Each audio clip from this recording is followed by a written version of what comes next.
ഇത് iPhone X max ആണ്. അപ്പോൾ നമുക്ക് ഇതിൻ്റെ റീകവറി മോഡിലേക്ക് എങ്ങനെ പോകാമെന്ന് നോക്കാം. സാധാരണ recovery mode volume button press ചെയ്ത് കഴിഞ്ഞാൽ എമർജൻസി കോളിലേക്കൊക്കെയാണ് പോവുക. ഓക്കെ, നമുക്കത് എങ്ങനെ ചെയ്യാൻ നോക്കാം. First volume up button, second volume down button, പിന്നെ പവർ ബട്ടൺ എല്ലാ സ്പീഡിൽ പ്രസ് ചെയ്യുക. Up button, down button, long press ചെയ്യുക പവർ ബട്ടൺ.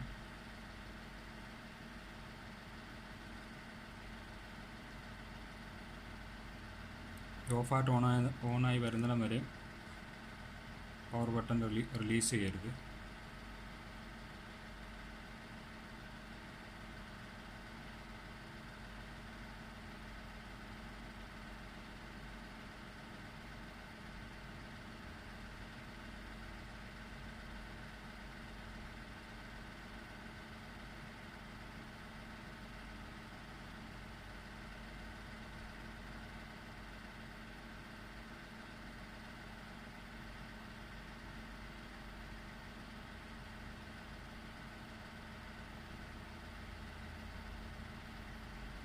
ഓക്കെ, അപ്പം റീകവറി മോഡായിട്ടുണ്ട്.